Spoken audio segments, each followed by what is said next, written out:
साथियों, एक कहावत है कि जो जो इलाज किया बीमारी बढ़ती गई। कोरोना वायरस के महामारी की जो बीमारी है, इसके संबंध में तो ये बिल्कुल सटीक बैठ रहा है। और ये बीमारी और बढ़ नहीं रही है, बल्कि इससे और भी नई तरह की समस्याएं और परेशानियां पैदा हो रही हैं, जिससे मानव जीवन संकट में आ रहा है, लोगों का भविष्य अंधकार में हो रहा है।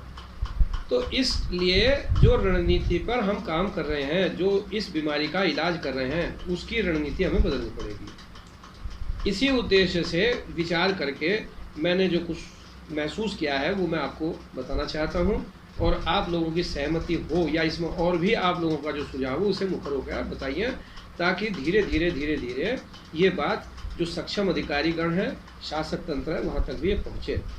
नंबर एक कि इसमें ये बात सामने आई है, जैसा कि एम्स के सम्मानित डायरेक्टर रणदीप गुलेरिया साहब कहते हैं कि 90% लोगों में बहुत ही संक्षिप्त से लक्षण दिखाई देते हैं और वो आसानी से ठीक हो जाते हैं, कोई घबराने की बात नहीं। तो एक तो लोगों के दिमाग से इस बीमारी का डर निकल जाना चाहिए, और जो भी लक्षण सामान्य हैं आए शरीर के अंदर, उनका तुरंत इलाज हो जाना चाहिए। इसके लिए अटल आयुष्मान योजना के अंतर्गत जैसे कि और बीमारियों का कार्ड दिखा के मुफ्त इलाज प्राइवेट नर्सिंग होम वगैरह सब में किया जाता है, उसी प्रकार से इसका भी इलाज करने की व्यवस्था की जानी चाहिए। इसी संबंध में एक रिट याचिका माननीय उच्चतम न्यायालय में भी लंबित है।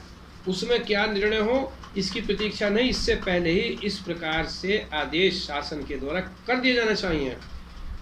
इससे जो कोरोना से संक्रमित मरीज हैं, उनका जो उत्पीड़न करते हैं प्राइवेट नर्सिंग होम वाले, जैसा कि सुनने में आता है, वो भी सब बंद हो जाएगा। और इसका सुपरविजन शासन को करना चाहिए। इससे लोगों के दिमाग में एक शांति भी आएगी, विश्वास पैदा होगा। वो जब भी कोई ऐसी चीज़ महसूस करेंगे, चिकित्सज्ञ के पास जाएंगे और वहाँ उसको बताएंगे, वो उनको जागरूक करेगा कि कैसे करना है, और आवश्यकता हुई तो उनको एडमिट करेगा, नहीं तो घर पर ही रहकर उनके इलाज की व्यवस्था कर देगा। तो ये जो बेड की कमियां आती हैं अस्पतालों में या परेशानियां आ रही हैं, ये सब भी कम हो जाएंगी। एक पैनिक से जो क्रिएट होती है, वो सब धीरे धीरे करके समय के अनुसार समाप्त हो जाएगा। और बीमारियों से जैसे लड़ा जा रहा है, चाहे वो कैंसर की हो, चाहे गुर्दे की हो, तरह तरह की बीमारियाँ हों, उसी तरह की एक ये बीमारी समझते हुए लोग धीरे धीरे इस बीमारी के साथ जीना सीख लेंगे। समय के अनुसार ये बीमारी अपने आप जब समाप्त होगी तो हो जाएगी। दूसरी कि जैसे अब आप अपने व्यवस्था करिए आपने कि साहब सारी राज्यों की सीमाएं खोल दी जाएं और लोगों का एक आवागमन शुरू हो जाए, बहुत अच्छी बात है। लेकिन ऐसा हुआ नहीं है। इनसे क्या हो रहा है अभी भी कि लोग बाग जो हैं वो उनके दिमाग में एक घबराहट और पैनिक से कहीं आते जाते हैं। वो कोरोना वायरस से परेशान है, साथ में अपने गतिविधियां सुचारू रूप से चलाने के लिए, जीवन को चलाने के लिए जो आवश्यक है, उनको करने में जो रुकावटें अभी भी पैदा की जा रही हैं शासक तंत्र की ओर से, उनसे भी वो परेशान है। और उससे सामान्य गतिविधि नहीं आ रही है, बल्कि और तरह तरह की जो औपचारिकताएं लगा दी गई, उनकी पूर्ति करने के लिए लोगों के जमघट लग जाते हैं। जहाँ पर भी बॉर्डर है वहाँ पर भी जमघट लग जाते हैं। और जो कोरोना का जो वायरस नियंत्रण करने के लिए जो कार्रवाई की जाती है, वो सारी आपकी निष्फल हो जाती है। तरह तरह की और परेशानी आ रही हैं, उनको बताने की आवश्यकता नहीं है कि लोग किस तरह भुखमरी के कगार पर पहुँच गए और क्या हो रहा है। तीसरी चीज़ कि जब सारे शहर को आपने कह दिया कि साहब एक दिन सैनिटाइज किया जाए, वो सैनिटाइज करने से कोई विशेष फ़ायदा इसलिए नहीं है कि एक दिन आपने सैनिटाइज किया, अगले दिन कोरोना से संक्रमित व्यक्ति शहर में घूमेगा, शहर आपका फिर संक्रमण से मुक्त नहीं हुआ, संक्रमित हो जाएगा फिर आपका शहर, और लोगों में जो है इस तरह संक्रमण फैलेगा। सैनिटाइज करने से, सैनिटाइजर जो है ये भी एक केमिकल है, इससे शरीर को जो है नुकसान होता है। फिर एक दिन भी आपने गतिविधियां बंद कर दी, फिर वही बात आ गई कि लोगों में अब जो है वो अपनी जीवन यापन की जो समस्याएं हैं उनसे जो है फिर वो ग्रसित हो जाते हैं। तो सामान्य करिए आप इन चीज़ों को।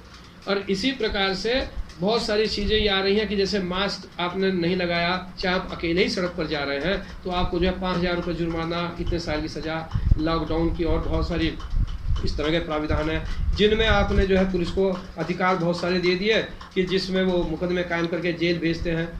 इनसे क्या है कि लोगों में और डर बैठ रहा है, पैनिक हो रहा है, और नौजवान जो है उनका भविष्य इसलिए अंधकार में है कि कोई नौकरी लगती है सरकारी या कहीं कुछ होता है तो पुलिस वेरिफिकेशन होता है।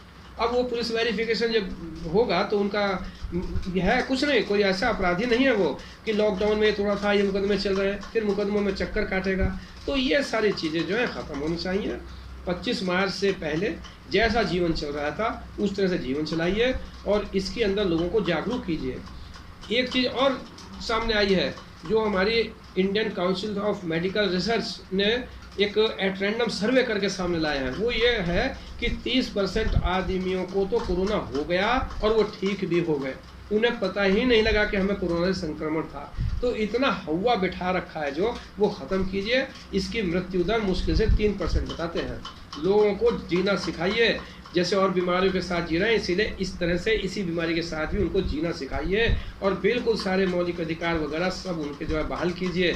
25 मार्च से पहले की मस्त ज़िंदगी उनको दीजिए। आप ये मत करिए कि शक्ति का संचय करें, उसका संचय करने में तो उनको ही मज़ा आ रहा है कि जो कोरोना वायरस से जिनको पता है कि जो नियम कानून बन रहे हैं उनसे वो ऊपर है, तो ऐसे तबकों को मज़ा आ रहा है और ऐसे ही इस प्रकार से ही वो अपने आदेश कर रहे हैं। लोगों का जीना कोरोना वायरस से ही बहुत दुश्वार हो रहा है और दुश्वारियां उनको ना पैदा करें, मस्त जीवन उनको जो है दीजिए और कोरोना वायरस से लड़ने की रणनीति को बदलिए। जय हिंद, जय भारत।